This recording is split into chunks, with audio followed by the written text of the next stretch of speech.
Nós estamos aqui 12 horas, não é porque nós não temos o que fazer, nós estamos aqui lutando contra nós mesmos, né? Estamos lutando contra a nossa carne, lutando contra as nossas tentações, lutando contra as nossas fraquezas, lutando contra a nossa incredulidade, para dizer para Deus que santidade é possível através do Espírito Santo de Deus. Tendo sido perdoados pelo Senhor, pelo sangue de Jesus, nós podemos ter uma vida santa através do Espírito Santo de Deus. Nós podemos ter a vida abundante que Jesus disse que dá através do Espírito Santo de Deus. Nós podemos ter plenitude de vida, propósito de vida e alegria através do Espírito Santo de Deus. Nós estamos aqui para fazer uma declaração pública. Nós estamos 12 horas atrás de Deus, atrás do Espírito Santo, sabendo que é pela graça dele, é pela misericórdia dele. Nós nunca merecemos, mas nós nos tornamos pelo sangue de Cristo templo do Espírito Santo. E nós queremos ser um templo limpo, para que o Espírito Santo tenha toda a liberdade de melhorar, de atuar, de usar para a glória de Deus. Nós estamos aqui porque nós sabemos que a obra de Deus tem uma dimensão humana. É só você olhar na Bíblia, Deus falou com Noé, era ser humano. Deus falou com Abraão, era ser humano. Deus falou com Moisés, era ser humano. Deus falou com os profetas, com juízes, com outros reis, eram seres humanos. O Senhor Jesus se tornou homem para morrer por nós, os chamou apóstolos, e a igreja de Jesus Cristo é composta por seres humanos. Deus faz a sua obra na terra através de pessoas. Tem um elemento humano na obra de Deus, mas se o elemento humano não estiver ungido, esqueça, irmão. Obra de Deus tem um elemento humano, mas só o elemento humano não torna a obra de Deus obra de Deus. Seres humanos podem fazer coisas boas sem Deus. Pessoas de outras religiões, vou citar os católicos, os espíritas, Criança Esperança, a ONU, podem fazer inúmeros projetos sociais bons, que merecem prêmios, mas são só ações humanas boas, não consiste em obra de Deus. Obra de Deus é quando tem uma parte humana atuando na plenitude do Espírito Santo de Deus. Se tiver só a parte humana, não é obra de Deus. Nós estamos aqui 12 horas, e essas 12 horas vão crescer, eu digo, em número de pessoas, talvez pode crescer em frequência ao longo do ano.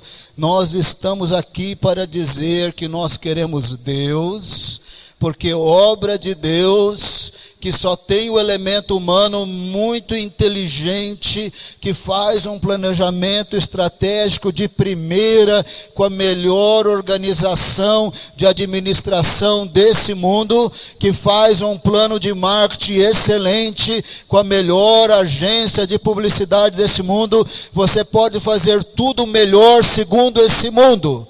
Se não tiver o Espírito Santo, não é obra de Deus. Por isso que aqui e ali você vê inúmeras pessoas muito inteligentes, estudadas, falam, está seco. E aquela pessoa, às vezes, analfabeta de oração, quando ela ora, Deus fala, Deus revela, Deus usa. Aquela pessoa é simples, mas ela está na plenitude do Espírito. Mas uma pessoa muito estudada ou muito simples também pode fazer uma ação boa, e nem por isso é obra de Deus. É obra de Deus quando o Espírito Santo de Deus está em ação. Eu não estou eliminando a parte humana da obra de Deus. A igreja de Jesus Cristo é composta por seres humanos, mas a obra do Senhor é obra de Deus quando estamos em plena comunhão com o Senhor e na plenitude do Espírito Santo. Se não fosse assim, Jesus teria dito para os discípulos: pode começar, eu estou com pressa, milhões de pessoas, não sei quantas pessoas por minuto vão para o inferno, começa a pregar. Mas ele disse: esperem até que do alto sejais revestidos de poder.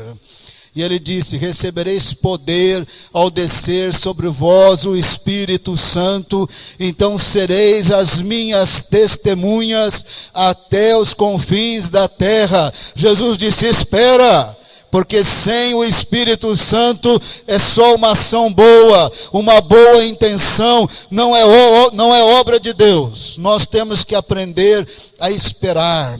Nós temos que aprender a buscar. Jesus disse: espera, busca, ora. Se Deus ainda não abençoou, não ungiu, e você não tem as evidências, continua orando, buscando, esperando. Não abra mão, não fica tão apavorado. Não fica tão apavorado, porque você poderá fazer inúmeras ações boas, mas nem por isso será obra de Deus. Numa certa ocasião, chegou o momento em que Deus cumpriu a sua palavra, que o povo voltaria da Babilônia depois de 70 anos. Exatamente depois de 70 anos, eu fiz esse cálculo na Bíblia. Teve 3 levas de exilados para a Babilônia. Daniel, muito jovenzinho, alguma coisa entre 15 e 20 anos, ele foi para a Babilônia na primeira leva de exilados. Ele viveu na Babilônia mais do que 70 anos. Daniel 10, 11, 12, você vai ter Daniel aí com mais de 70 anos, porque ele dá as datas.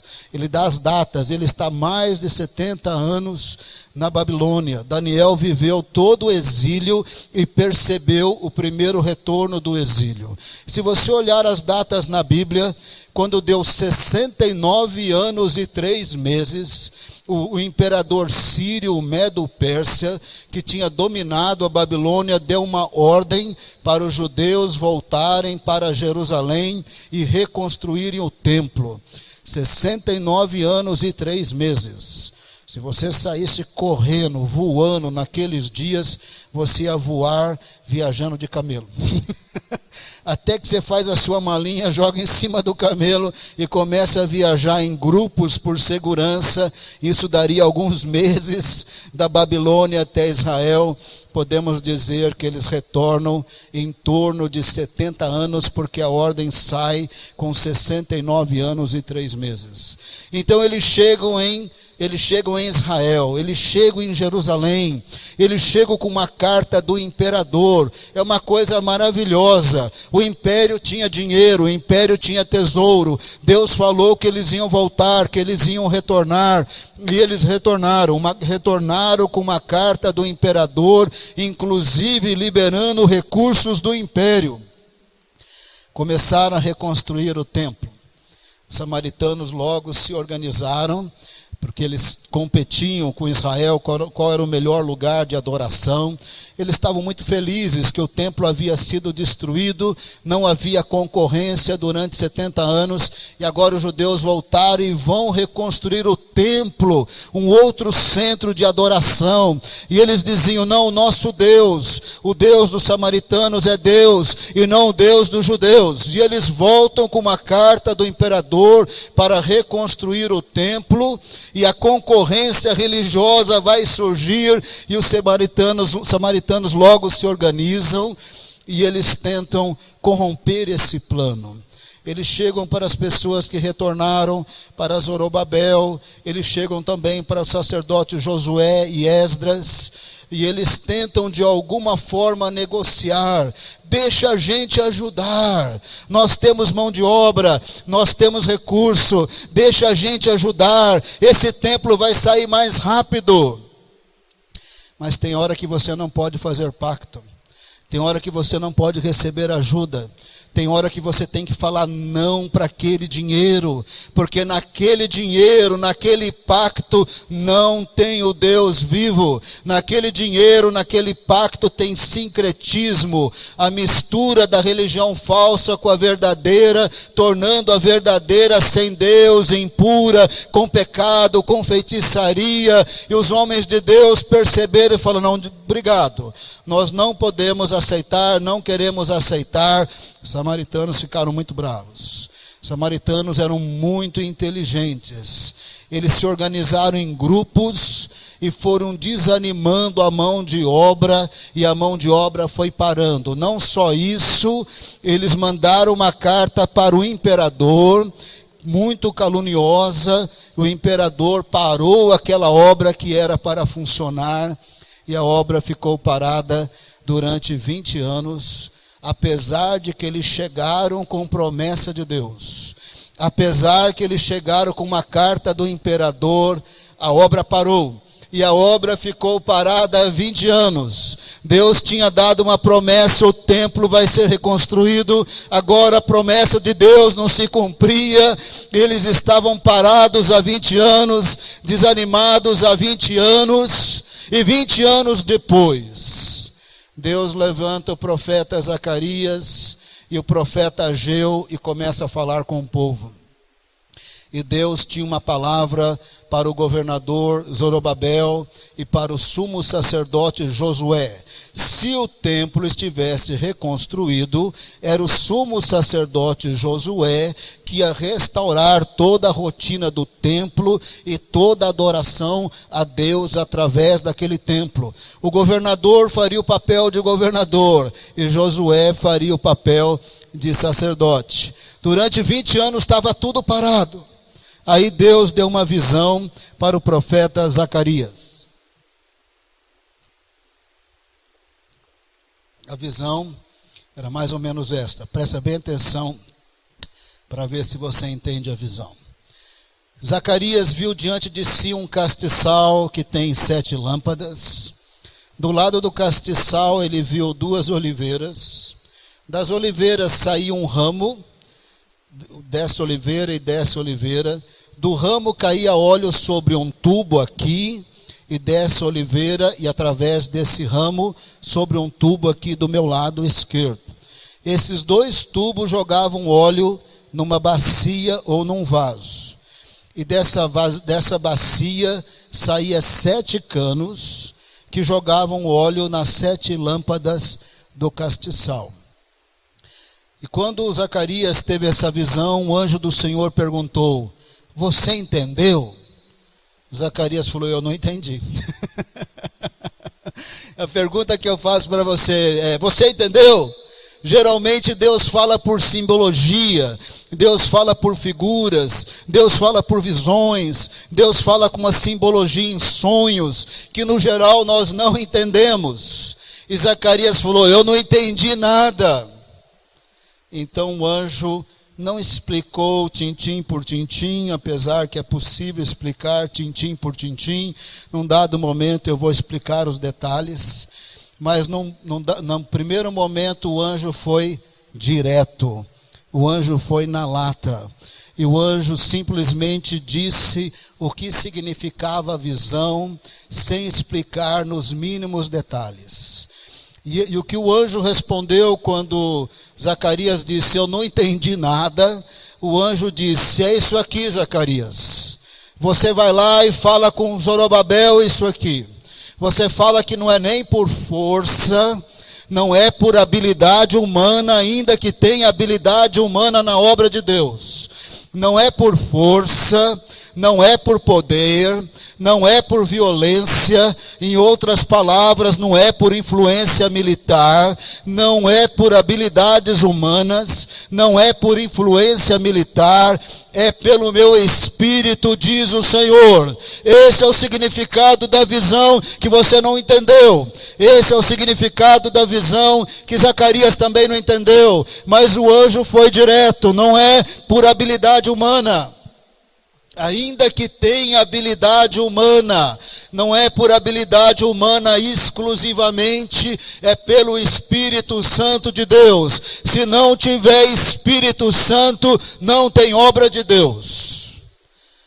É isso que foi a palavra do Senhor. O que o Senhor quis dizer foi o seguinte: faz 20 anos que eu dei uma palavra. Aliás, eu dei antes mesmo de vocês saírem para a Babilônia, eu já disse que vocês iam voltar. Tem décadas e décadas que eu dei uma palavra. Tem décadas e décadas que eu dei uma promessa. E de alguma hora chegou da promessa se cumprir. E o que aconteceu é que o templo não está construído. O que está faltando? Não está faltando carta do imperador, porque vocês chegaram com carta do imperador. Não está faltando promessa de recursos do império, porque vocês têm essas promessas. O que está faltando? Está faltando o Espírito Santo. Não está faltando o elemento humano, não está faltando habilidade humana, não está faltando império, não está faltando carta, não está faltando promessa de recurso, está faltando o Espírito Santo de Deus. Por isso a obra está parada. A promessa do Senhor foi: só que a partir desse momento não vai faltar Espírito Santo. A partir desse momento, minha paciência acabou. Possivelmente o meu povo não está orando mesmo. Possivelmente o meu povo não está clamando mesmo. Possivelmente o meu povo não está me priorizando mesmo. Mas mesmo assim eu vou invadir a história e eu vou ungir Zorobabel e Josué, e agora vai. Foi essa a palavra do Senhor. E a palavra do Senhor também disse: fala para Zorobabel, não é por força nem por violência, mas é pelo meu Espírito. Fala para Zorobabel que todos os problemas que estão diante dele, como montanhas que não consegue transpor, que não consegue retirar, vão virar campina, vão virar planície, agora vai. Os samaritanos impediram até agora, mas agora vai. E qual que é a diferença? Lá estava Zorobabel, lá estava Josué, mas não tinha unção de Deus e do Espírito Santo. Mas Deus falou: mas agora vai ter. A diferença é que agora, ungidos pelo Senhor, por pura graça e misericórdia. Se tinha um povo que tinha perdido o timing da promessa de Deus, era eles. Se tinha um povo que não viu a promessa realizada por 20 anos, perder o timing, era eles. Se tinha um povo que parece que ia continuar perdendo o timing, era eles. Mas agora Deus disse: eu vou ungí-los, a minha paciência acabou e agora vai. O que é que mudou? O mesmo Josué, o mesmo Zorobabel, mas agora eles estavam ungidos. O mesmo Zorobabel e Josué que não mobilizou o povo, agora quando ele falou: não gente, agora nós vamos construir, vamos parar com esse negócio, vamos parar de atrasar, nós vamos construir. Agora o povo falou: agora nós vamos construir. O que é que mudou? Quando Zorobabel falava, ele estava ungido pelo Espírito Santo de Deus. Quando Zorobabel falava, havia uma mudança no coração das pessoas. Agora elas conseguiam aceitar o desafio. Agora elas conseguiam crer. Agora elas se mobilizaram. E agora foi. Você acha que aconteceu? Aconteceu que os samaritanos se organizaram de novo. Os samaritanos mandaram uma carta de novo. Mas a diferença é que agora o povo de Deus estava debaixo da influência do Espírito Santo de Deus. Eu não sei porquê, irmão. Eu não sei porquê, eu vou falar o que eu vou dizer, mas eu não sei porquê. Eu não sei porquê que as pessoas sem o Espírito Santo de Deus, como os samaritanos, conseguiram ser tão inteligentes. Eu não sei como é que as pessoas sem o Espírito Santo, como os samaritanos, conseguiram ser tão articulados. Eu não sei porque eles conseguiam com facilidade mandar uma carta e parar tudo. E o povo que tinha promessa, que tinha Deus, ficava amarrado durante 20 anos. Isso eu não entendo. Mas eu entendo que agora o povo debaixo da influência do Espírito Santo, também ficaram espertos. Eles precisaram do Espírito Santo para ficar esperto. Mas com o Espírito Santo até lerdo fica esperto. Com o Espírito Santo até gente devagar, que não vê nada, que não enxerga nada, agora vai ver. Até o desanimado vai ficar animado. Até o incrédulo vai crer. Com o Espírito Santo muda tudo. E não é que o povo lerdo, cheio de promessa do Deus vivo, agora com o Espírito Santo, ficaram espertos, ficaram inteligentes. Eles também perceberam, nós também podemos escrever uma carta para o imperador. Mandaram uma carta para o imperador. 20 anos depois não era mais Ciro, era Dario. E Dario recebeu a carta. Olha, os samaritanos estão complicando aí, mas Dario, por favor, leia a nossa carta. Tem um decreto de Ciro. Nós queremos reconstruir o templo, mas Ciro autorizou. Dario mandou revirar os arquivos do império, encontrou o decreto de Ciro e falou, não, se Ciro falou, está falado. É para reconstruir o templo. Agora toda a barreira passou e o templo foi reconstruído. Deixa eu ler esses textos para você. Zacarias capítulo 4. Vamos abrir a Bíblia. Quero mostrar tudo isso que eu estou falando nas Escrituras.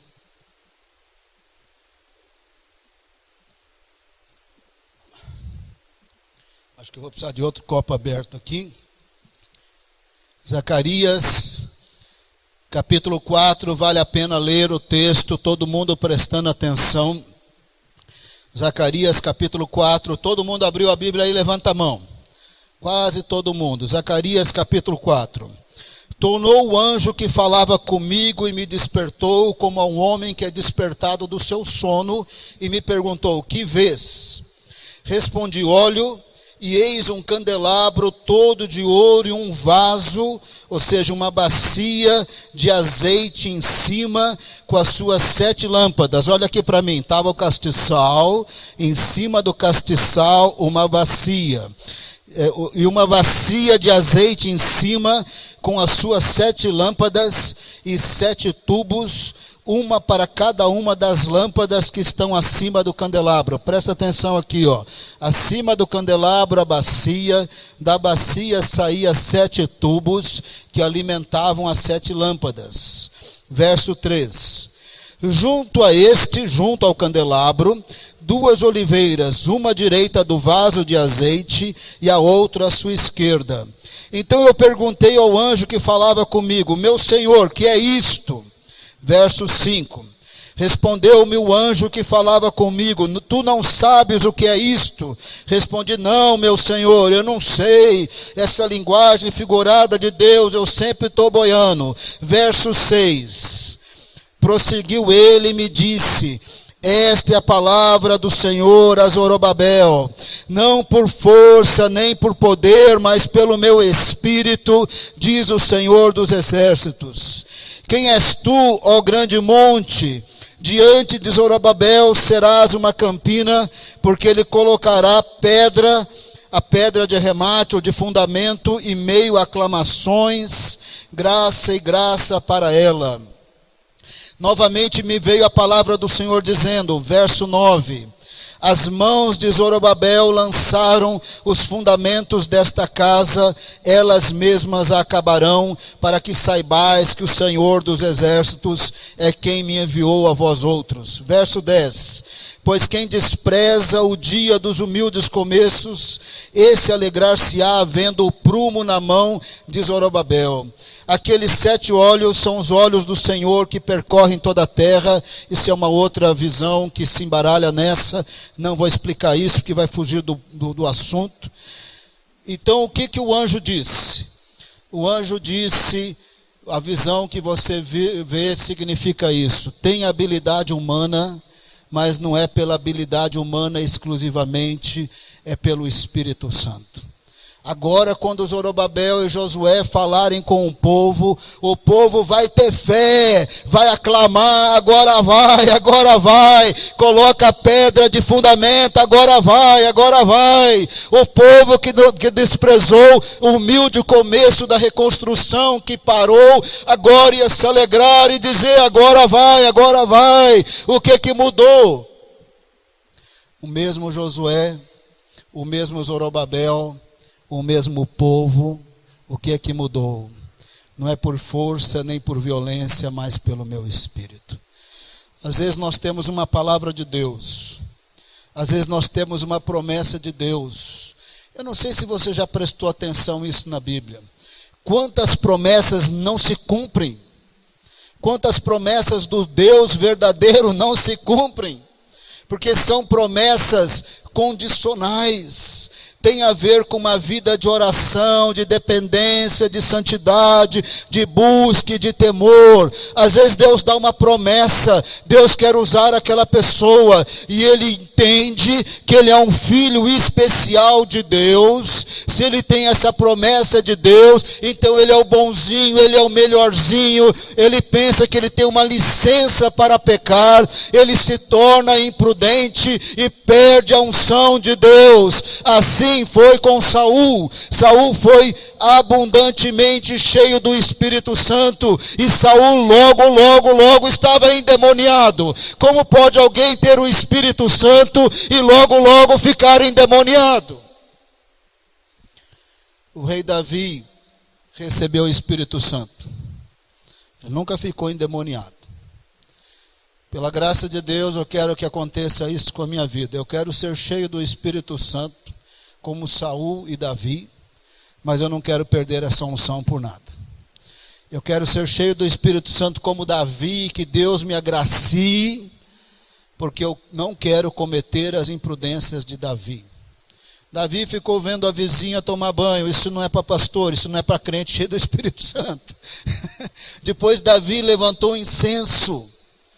Olha, nós podemos ser cheios do Espírito, mas não quer dizer que podemos ser imprudentes, não quer dizer que podemos bobear com o nosso tempo, não quer dizer que podemos assistir qualquer coisa na televisão e na internet. Deus tem promessas para nós. Nós buscamos o Senhor, buscamos o seu Espírito, Ele nos enche do Espírito, mas isso não é licença para pecar.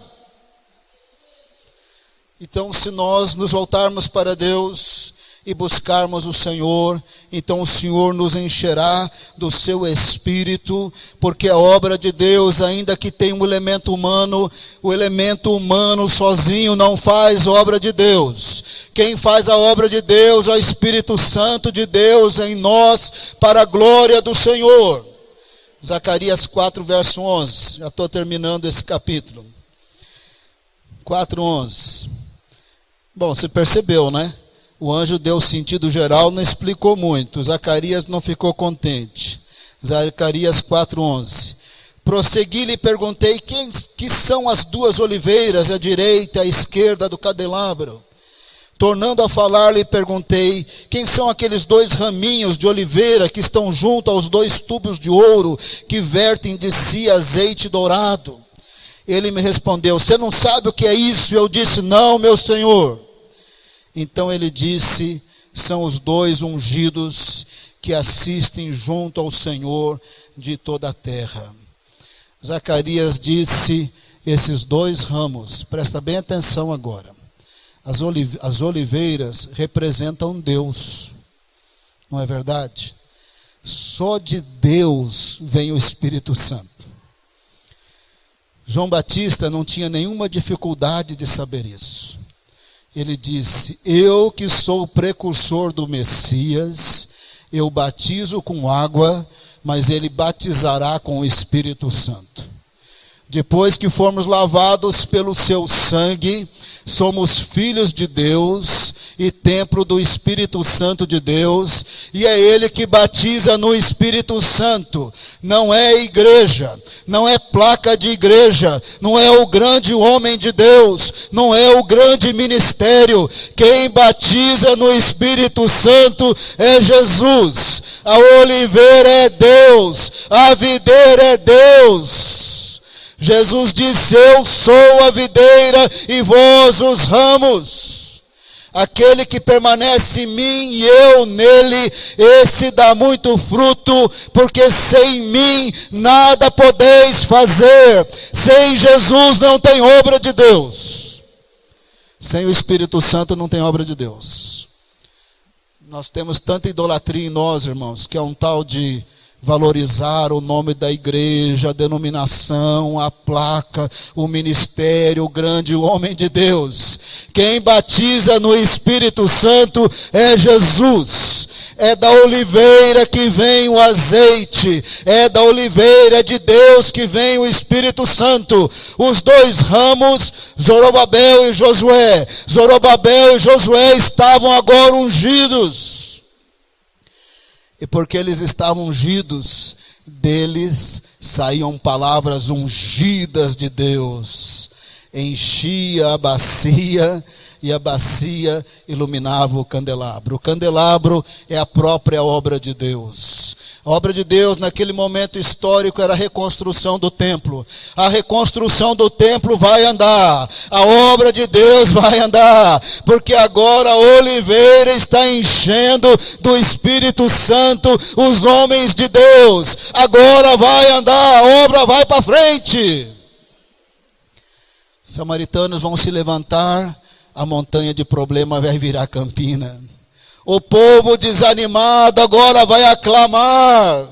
O povo que menosprezava o humilde começo da reconstrução do templo, agora ia se alegrar, agora vai. O que é que mudou? Óleo da oliveira na vida de Josué e Zorobabel iluminou o candelabro, a obra de Deus.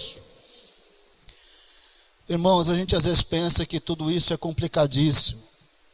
Tudo isso está na relação direta de nos humilharmos diante de Deus. Está na relação direta de não confiar na força do nosso braço. Está na relação direta de não sermos orgulhosos. Deus resiste o soberbo e dá graça humilde. E por isso Deus usa o vaso fraco cada vez mais para humilhar o soberbo. Eu estava em Burkina Faso e lá tem uma mulher analfabeta. Pensa numa mulher pobre e simples. É a mãe da missionária Mamadou. Pensa numa mulher analfabeta que não sabe ler. Pensa numa mulher analfabeta que não leu nenhum dos livros evangélicos que você leu. Pensa numa mulher limitada. Pensa numa mulher que a habilidade humana deve ser 1% em relação a nós. Mas possivelmente ela é mais usada do que eu e você. Porque apesar de que tem habilidade humana, a obra de Deus é feita na unção do Espírito, que vem da oliveira e ungiu Zorobabel e Josué. Esta mulher simples é uma mulher de oração. Quando os ministros do governo passam em Bobô de Olaçô, eles vão na casa dela pedir oração. E quando eu estou nessa cidade visitando o missionário Mamadou, eu falo: Mamadou, põe aí no programa que eu vou orar com a sua mãe. Só que ela ora na língua dela, ela não fala nem francês, eu também não falo. E o Mamadou vai traduzindo da língua dele, língua materna, para o português, que ele fala português meio enrolado, mas ele fala. Quando eu fui orar com a mamãe em Cologô essa última vez, eu estava com o coração meio aflito, porque quando você viaja, você deixa a família para trás, o centro evangelístico para trás, a missão Antioquia para trás, a compra da semana do supermercado que eu acabo fazendo para trás, você vai largando tudo para trás. Então eu estava um pouco preocupado. Eu estava especialmente preocupado mais com os meus filhos. Aí eu disse assim para o Senhor em pensamento: Senhor, se o Senhor vai falar alguma coisa, fala logo dos meus filhos. O Senhor fala o que o Senhor quiser, mas se o Senhor quer saber o que eu quero ouvir dos meus filhos.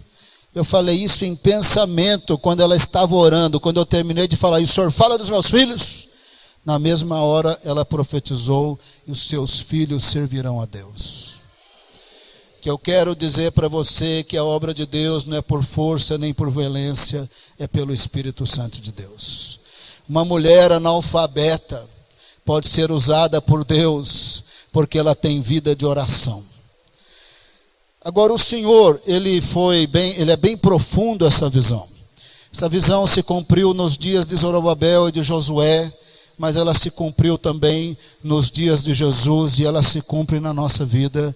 E eu vou falar desses outros dois aspectos dessa visão, antes de nós voltarmos a orar e nos humilharmos e buscarmos e nos colocarmos diante de Deus. Tinha uma situação histórica que você precisa saber e que ela mudou totalmente a partir de Jesus. Esses dois ministérios, o de reinado, Zorobabel, da descendência de Davi, e o de sacerdócio de Josué, não se misturavam de jeito nenhum.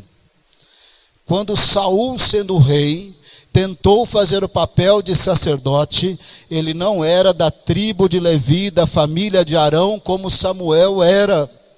Ele foi desclassificado na mesma hora. Quando o rei Uzias, que temeu a Deus, e Deus o abençoou muito, e ele fortificou a cidade, o seu reinado, tinha prosperidade e bênção de Deus, sai do zero para uma vida abundante, abençoada do Senhor, mas aí ficou orgulhoso. Ele entrou no templo e tentou oferecer a oferta de incenso no santo do no lugar santo. Na mesma hora, 80 sacerdotes entraram e falaram: rei, o senhor não pode fazer isso aí, esse não é o seu ofício é de governo, ofício de sacerdócio é da família de Arão, da tribo de Levi, você não pode fazer isso, rei. 80 sacerdotes falaram: rei, não. O rei orgulhoso achou que podia continuar. Na mesma hora, Deus atacou Uzias com uma lepra no seu rosto, virou uma caca total, ainda que a gente não sabe exatamente, que deu um pavor nele, que até ele saiu correndo do templo.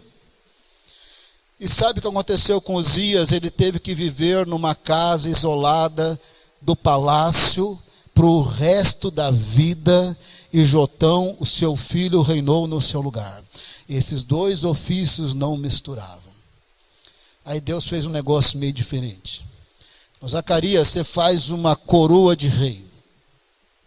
Vai na casa do fulano e do ciclano, pega ouro, pega prata, pega pedra preciosa, faz uma coroa de rei bem legal.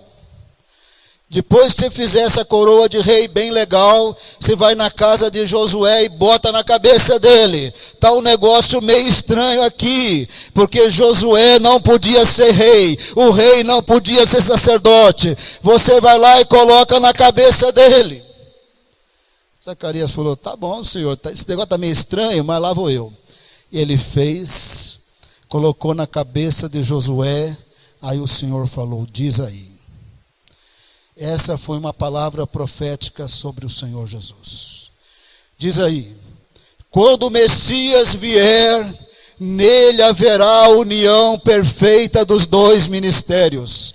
Ele será rei dos reis e senhor dos senhores. E ele será sacerdote para sempre, segundo a ordem de Melquisedeque, que é um jeito simbólico complicado de dizer sacerdócio eterno, porque ele é eterno.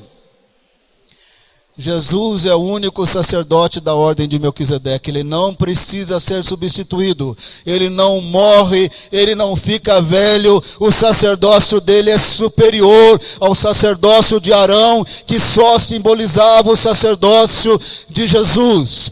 No sacerdócio de Jesus, ele é o sacerdote. No sacerdócio de Jesus, ele também é o sacrifício. Ele é o Cordeiro de Deus que tira o pecado do mundo. Ele é tudo no sacerdócio dele. No sacerdócio dele, ele reina. No sacerdócio dele, ele faz a mediação entre Deus e os homens. Ele é sacerdote eterno.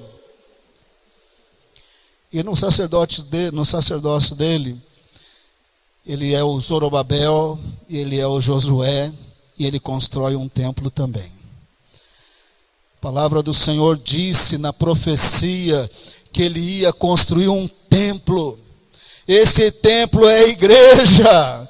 Você faz parte da igreja de Jesus, porque o nosso rei, o nosso sacerdote te salvou. Você é pedra viva no templo de Deus. Você é obra de Deus. Você é obra de Jesus. Você é obra do nosso rei, do nosso Senhor e do nosso sacerdote. Você faz parte da igreja. Você é templo do Senhor, templo do Espírito, como obra de Jesus. Nas palavras de Jesus, edificarei a minha igreja, as portas do inferno não prevalecerão contra ela. Nas palavras de Pedro, nós somos pedras vivas do templo de Deus. E nas palavras de Paulo, nós somos templo do Espírito Santo. Zacarias capítulo 6. Essa é a segunda aplicação dessa visão. Zacarias capítulo 6. Zacarias 6, verso 12. Eu preciso mostrar na Bíblia. Zacarias já tinha feito a coroa. Zacarias já tinha colocado na cabeça de Josué. Esse negócio está estranho. O rei não podia ser sacerdote, o sacerdote não podia ser rei. Mas Deus falou, mas o Messias vai ser ambos. Zacarias 6,12. Zacarias 6,12. E disse-lhe, assim diz o Senhor dos exércitos. Eis aqui o homem cujo nome é renovo, é o Messias, o renovo de vida. Ele brotará do seu lugar e edificará o templo do Senhor. Não é de pedras, é a igreja. Verso 13. Ele mesmo edificará o templo do Senhor e será revestido de glória. Assentar-se-á no seu trono e dominará. Presta atenção nessa frase. E será sacerdote no seu trono. Ele tanto será sacerdote como ele será rei. Presta atenção na última parte do verso.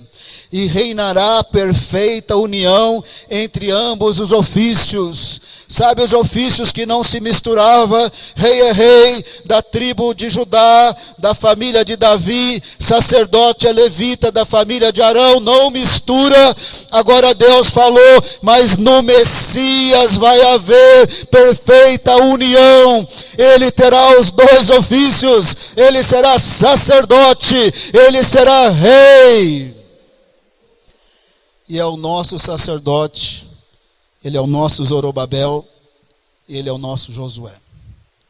Ele constrói um templo, é a igreja. A igreja é a obra de Deus. A igreja é o castiçal. Tem que ter óleo nessa obra. E esse óleo vem das oliveiras. Esse óleo vem de Deus.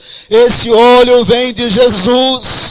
Quem batiza a igreja no Espírito é Jesus.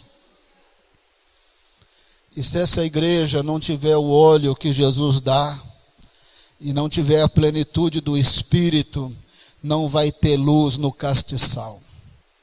Essa igreja pode ter gente muito bonita, infelizmente tem muito feia também. Essa igreja pode ter gente muito rica, mas tem pobre também. Essa igreja pode ter gente muito estudada, com pouco estudo, ao redor de toda a terra. Essa igreja pode ter gênios, e gênios podem trabalhar muito e fazer coisas maravilhosas de gênios. Mas a obra de Deus é obra de Deus quando tem lâmpada, quando tem luz no castiçal, na obra de Deus, na igreja. E essa luz é Deus em nós, e vem da oliveira, e vem de Deus. É Ele que nos enche do Espírito Santo. Eu sou pastor e participo de muitas reuniões de pastores, de líderes e de missionários. Eu confesso para você que tem reunião que eu prefiro poder sair da reunião. É tanto blá blá blá, sem oração e sem buscar a Deus. É tanto blá blá blá inteligente, porque eles estão informados sobre as estatísticas, sobre as pesquisas, sobre as características da faixa etárias e tantas situações assim, e tem o elemento humano na obra de Deus. Temos que ser informados sim, sobre as faixas etárias e comunicação e tudo mais, mas se for só isso, não é obra de Deus. Então, olha, eu fico às vezes chateado que em reuniões de líderes são capazes de falar o dia inteiro sem parar. Na hora da oração é 2 minutos. Meu Deus, eu estou perdendo tempo aqui. Que bom esse blá blá blá para eu estar bem informado. Mas obra de Deus não é obra de Deus sem a presença de Deus. A igreja que é obra de Deus, se ela não tiver plenitude do Espírito, ela não será sal da terra e luz do mundo. Nós podemos fazer muitas ações boas, não precisa nem ser crente para fazer ação boa. Não que eu goste, mas o Criança Esperança levanta assim muito dinheiro e ajuda muita gente, alguns deles projetos muito bons. Você não precisa nem ser crente para fazer uma ação boa, mas para fazer obra de Deus tem que ser na plenitude do Espírito Santo. A palavra do Senhor diz então que o Senhor Jesus, Ele também constrói um templo, somos nós. A palavra de Deus diz que Ele é o nosso Zorobabel, Ele é o nosso Josué, só que nele habita a plenitude da divindade. A palavra de Deus diz que é Ele que batiza o povo de Deus no Espírito Santo. E se nós soubermos disso, e nos colocarmos diante de Deus, e buscarmos a Deus, Ele vai nos usar para a honra e glória do nome dEle. Na obra dEle vai ter Espírito Santo. E quando tem Espírito Santo, muda tudo. A montanha vira campina. O povo que menospreza o humilde começo se alegra. O povo desanimado aclama. Foi assim nos dias de Zorobabel. Tem uma terceira aplicação da visão. Aplica-se a nossas vidas. Eu preciso fazer uma explicação e, por favor, preste atenção. Nós estamos nos dias de muita bobeira. O povo de Deus, às vezes é mais lerdo que o samaritano e às vezes é mais burro que o samaritano. E às vezes é mais pecador que o samaritano. O povo de Deus, aqui e ali, numa imprudência, numa criancice, numa infantilidade, faz uma coisa muito ruim e muito perigosa, que é tentar ficar com a glória de Deus. Sabe o nosso Pai Celestial? Ele não reparte a sua glória com ninguém. O dia que eu me tornar o grande homem de Deus, e eu achar que eu sou o grande homem de Deus, o dia que eu achar que um pouco da glória de Deus é para mim, eu estou frito, porque Deus não se reparte a sua glória com ninguém. O dia que eu achar que a glória de Deus é minha, eu criei um problemão para a minha vida. Tem gente orando a Deus e não sabe porque Deus não responde, porque Ele criou um problemão para a vida dele. Ele quer resposta de Deus, ao mesmo tempo que Deus o resiste. A palavra de Deus diz que Deus resiste o soberbo e dá graça ao humilde. Capaz de Deus usar a mamãe Cologô e é capaz da mamãe Cologô não ter dificuldade de ser humilde, porque ela é tão pobre que é difícil dela ficar orgulhosa. Ela é tão sem estudo que é difícil que ela achar que ela é melhor do que alguém. Mas talvez é a condição social da irmã Cologô que faz uma senhora tão eficaz na vida de oração, com tantas respostas, tantas revelações, para os ministros de Burkina Faso não passarem Bobô de Olaçô sem ir lá orar com ela. Alguns deles são crentes e eles não passam na cidade sem orar com ela. Quantos pastores tem Bobô de Olaçô que os ministros não procuram? Quantos pastores estudaram, fizeram seminário e os ministros não procuram? E é uma mulher analfabeta que eles vão lá pedir oração e orar com ela. Nós estamos numa situação tão boba, né? Tão assim, aquém da inteligência do samaritano perturbado. Que a gente quer graça de Deus, glória de Deus, Espírito Santo para ser grande, para ser o grande homem de Deus, o grande homem do poder. Oh, se eu não colocar a mão, não vai acontecer nada. Oh, se Deus não me usar, esse culto não foi bom. Deus usa a igreja é obra de Deus. Quem põe olho na igreja é Jesus. Minha maior vontade é que aqui no Vale da Bênção Deus possa ungir toda a equipe de pastores e usá-los. Usá-los em discipulados, usar em oração, usar em visita, usar no hospital. E eu fico muito feliz que quando Deus os usa, até eu podia pregar todo domingo aqui, mas eu faço uma escala para todo mundo pregar. E como eu torço para Deus usá-los. E nós estamos nos dias que nós fazemos uma bobagem. Oh, Deus, me abençoa, me dá o avivamento. E lá dentro de mim eu estou torcendo, eu vou ficar famoso, vão me convidar, eu vou ter agenda grande, oh, eu vou ficar na história, eu também vou ser grande. Se você quer a glória de Deus, a sua oração não vai ser respondida. Todo mundo ora para ter a unção de Elias, mas na Bíblia só 2 pessoas tiveram, Eliseu e João Batista. Se mais alguém teve, não está escrito, pode ter tido. Na Bíblia só 2. Às vezes a gente quer a unção de Elias para quê? Para ficar famosão que nem Elias? Mas por que eu quero a fama de Elias? Se eu quiser a fama de Elias, eu estou competindo com a glória de Deus. Mas se eu quiser ser ungido para ser usado para a glória de Deus, isso é diferente. Às vezes estamos com tanto orgulho no nosso coração. Dá-nos o poder, dá-nos a unção, usa a nossa vida. Para quê? Para ficar famoso, para ficar rico, para ter sucesso. Assim Deus não vai te usar. Mas se você falar, Senhor, eu quero o Espírito Santo, que na palavra do Senhor diz que eu só vou mortificar os feitos do corpo com o Espírito Santo. Eu quero o Espírito Santo porque eu só vou ser uma testemunha eficaz com o Espírito Santo. Eu quero o Espírito Santo porque eu só vou operar nos dons espirituais com o Espírito Santo. Eu quero o Espírito Santo, porque sem o Espírito Santo, eu não tenho o fruto do Espírito, que é o caráter de Cristo. Quando você estiver orando na perspectiva certa, sempre dando glória a Deus, fugindo da tentação do orgulho, do sucesso, do poder, do enriquecimento, Deus vai te dar o Espírito Santo. Você reparou que os homens que tiveram unção de Elias, Eliseu e João Batista, eles não construíram palácios. Às vezes eles dormiram na caverna.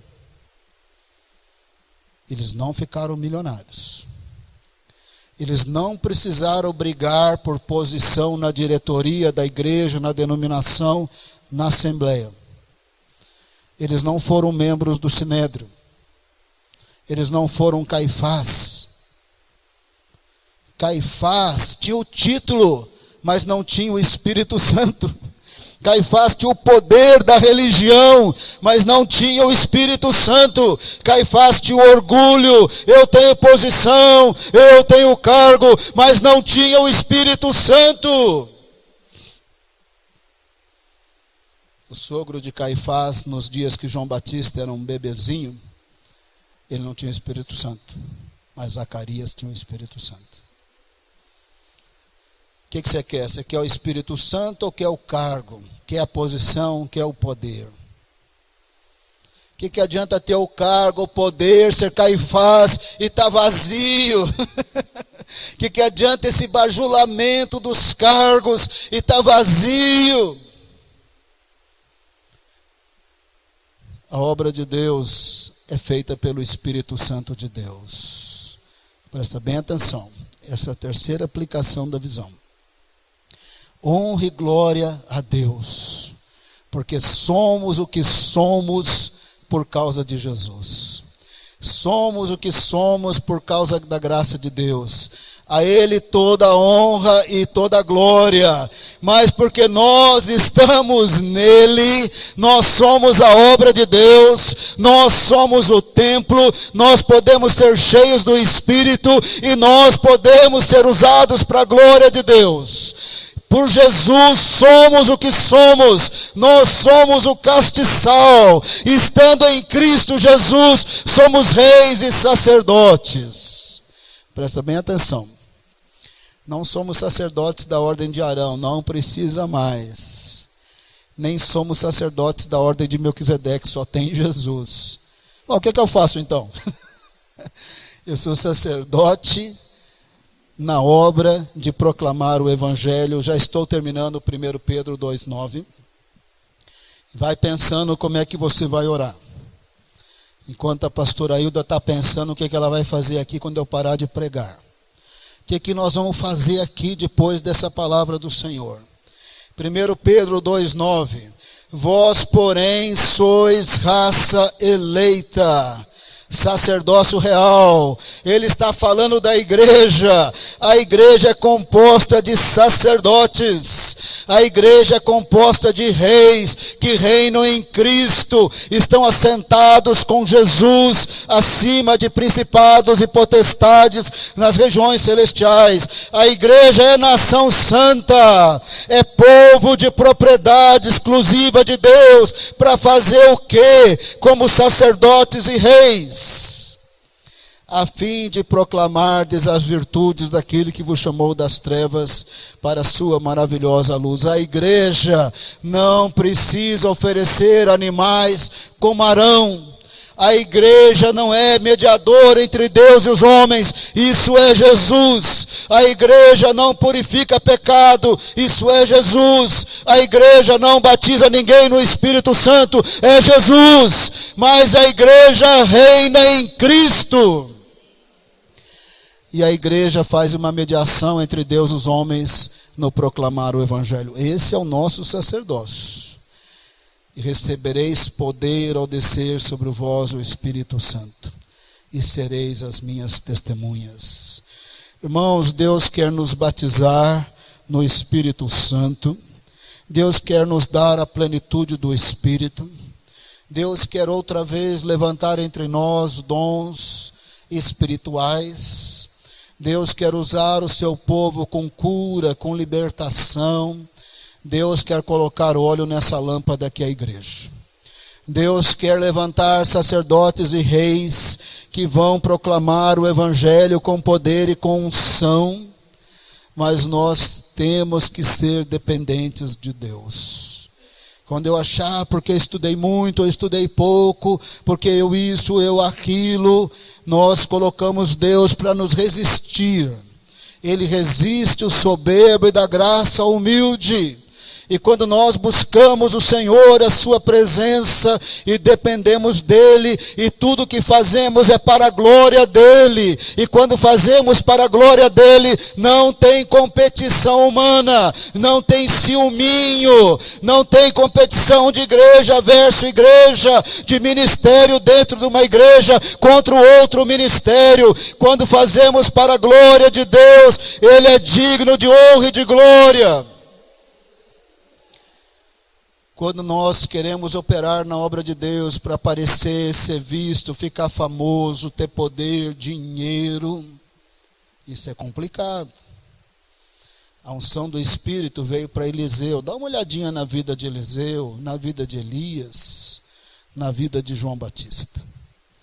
Veja se eles estavam procurando cargo em algum lugar. Veja se eles brigaram por algum cargo. Eles buscaram a presença de Deus.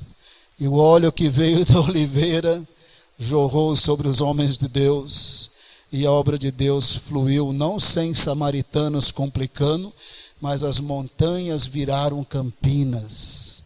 os desanimados se animaram, os tristes se alegraram, e o templo foi reconstruído rapidamente depois desse momento. Eu podia continuar aqui, mas eu pedi para a pastora Hilda liderar esse momento.